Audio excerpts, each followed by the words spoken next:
Shalom teman-teman, kembali lagi dengan saya Irfan Fitri Tambah.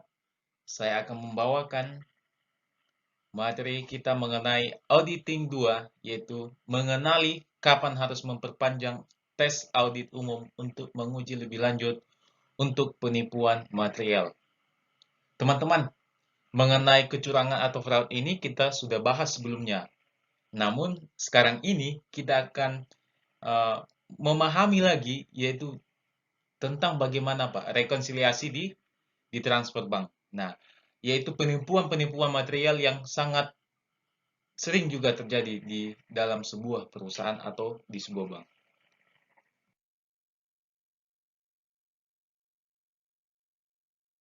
Baik, sebagai auditor, pertimbangan utama dalam audit saldo kas umum adalah apa? Kemungkinan adanya penipuan. Nah, auditor harus memperluas prosedur dalam audit kas akhir tahun untuk mencegah kemungkinan kecurangan material. Dalam mengungkap kecurangan ini, auditor harus mempertimbangkan dengan cermat sifat defisiensi dalam pengendalian internal, jenis kecurangan yang mungkin terjadi dari hasil defisiensi, potensi materialitas kecurangan, dan prosedur audit yang paling efektif dalam mengungkap kecurangan atau fraud. Nah, ini adalah prosedur yang dapat mengungkap penipuan di bidang penerimaan kas, yaitu apa? Konfirmasi piutang. Nah, di dalam piutang ini sering kita apa? Menemukan bagaimana apa? Perusahaan memperindah laporan keuangan mereka dengan apa? Dengan konfirmasi piutang ini. Kemudian yaitu apa? Pengujian dilakukan untuk mendeteksi laping. Dan ketiga itu review entry buku besar dalam akun kas untuk item yang tidak biasa. Nah, kita harus cari tahu mana item-item yang tidak biasa. Kenapa? Mungkin mereka meletakkan di sananya apa? Kecurangan. Sehingga apa? Untuk mengecoh seorang auditor untuk menyelidiki kecurangan atau fraud yang terjadi. Baik, yang keempat, perbandingan pesanan pelanggan dengan penjualan dan penerimaan kas berikutnya. Jadi kita harus melihat bagaimana pesanan pelanggan dan kas yang diterima.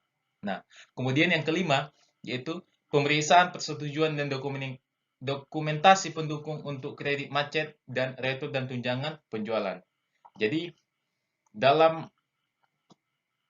prosedur untuk mengungkapkan penipuan dalam penerimaan kas, kita harus apa?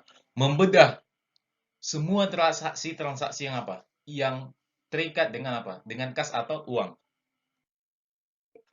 Di sini, teman-teman, prosedur yang berhubungan langsung dengan saldo akhir tahun, apa-apa saja. Lakukan apa? Tes rekonsiliasi bank yang diperpanjang. Kemudian apa? Kita harus periksa juga apa? Buku kas. Kita harus tes juga buku kas. Dan yang ketiga apa? Tes transfer antar bank. Nah, ini juga sering terjadi.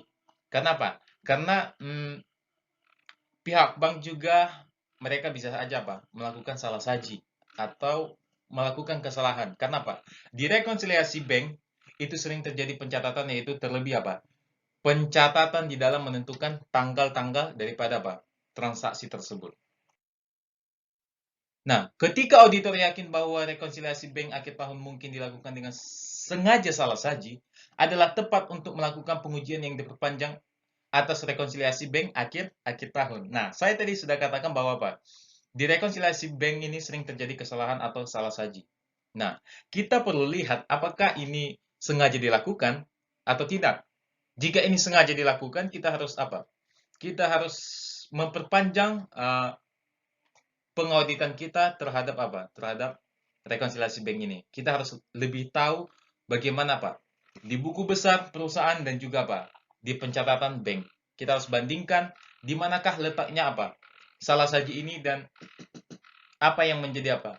Menjadi masalahnya dalam laporan keuangan. Nah, pendekatan umum yang dilakukan auditor.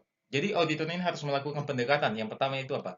Mulailah dengan rekonsiliasi bank untuk bulan November dan bandingkan semua item yang direkonsiliasi dengan cek yang dibatalkan dan dokumen lain di bank bulan Desember atau sebagai apa? bulan pernyataan. Kemudian apa? Bandingkan semua sisa cek yang dibatalkan dan slip setoran di bank bulan Desember, pernyataan dengan jurnal pengeluaran dan penerimaan kas bulan Desember. Ketiga, lacak semua item yang tidak jelas. Jadi kita harus cari tahu apa? Item-item yang mungkin item-item baru atau sesuatu yang tidak jelas di dalam apa? Di dalam pencatatan bulan November dan juga apa? Bulan Desember. Dan kita juga harus melihat bagaimana pencairan dan penerimaan kas dari apa? Di rekonsiliasi bank 31 Desember. Nah, kemudian keempat, pastikan bahwa semua item rekonsiliasi dalam rekonsiliasi tanggal 31 Desember terwakili item dari rekonsiliasi bank November. Jadi kita harus apa? Melihat bahwa item-item yang di bulan Desember itu adalah item-item yang ada di bulan November. Mungkin jika adanya pembeda, mungkin kita harus melihat bahwa apa? Di akhir tahun mungkin mereka melakukan apa? Melakukan perencanaan yang disebut dengan manipulasi laporan keuangan. Auditor harus menggunakan bukti kas apakah semua transaksi kas dicatat atau tercatat dengan benar dan selalu disimpan. Jadi kita harus pastikan, teman. Sebagai auditor, kita harus pastikan apakah terlebih transaksi uang tunai atau kas itu dicatat dengan tepat dan benar atau dengan akurat. Ini adalah contoh bukti uang tunai bulanan. Kita lihat pada gambar ini. Di sini ada yang warna merah. Ini adalah apa? Ini adalah penanda-penanda atau petunjuk di bawah ada keterangannya itu per 6/30/16. Ini artinya apa? Pada bulan ke-6 tanggal 30 2016 bank statement. Yaitu kita lihat ada balance-nya, balance per bank, dan juga ada di sana juga deposit, in transit, dan outstanding check. Dan di sana juga ada NSF check. Ini adalah apa? Ini adalah masih item-item yang biasa kita temukan di apa? Di rekonsiliasi bank. Tetapi kita apa? Kita harus melihat nilai-nilainya ini, apakah ini sudah sesuai atau tidak. Saya melihat angka-angka ini adalah sesuai dan benar. Nah, jadi fokus auditor adalah pada merekonsiliasi jumlah yang dicatat dalam pembukuan dengan jumlah yang dimasukkan di bank. Nah, kita harus lihat apa? Jumlah-jumlah atau angkanya, apakah itu sudah sesuai dengan yang di buku dan di bank? Nah, para penggelap uang terkadang menutupi pencurian uang tunai dengan praktik yang dikenal dengan sebagai apa? Kiting. Mentransfer uang dari suatu bank ke bank lain dan mencatat transaksi secara tidak benar. Dekat pada tanggal neraca, cek diambil pada satu rekening bank dan segera disimpan di rekening kedua untuk kredit sebelum akhir periode pembukuan.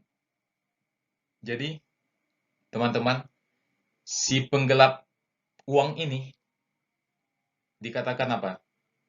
Sering melakukan praktik yaitu sebagai kiting. Mentransfer uang ke apa? Dari satu bank mungkin ke bank lain.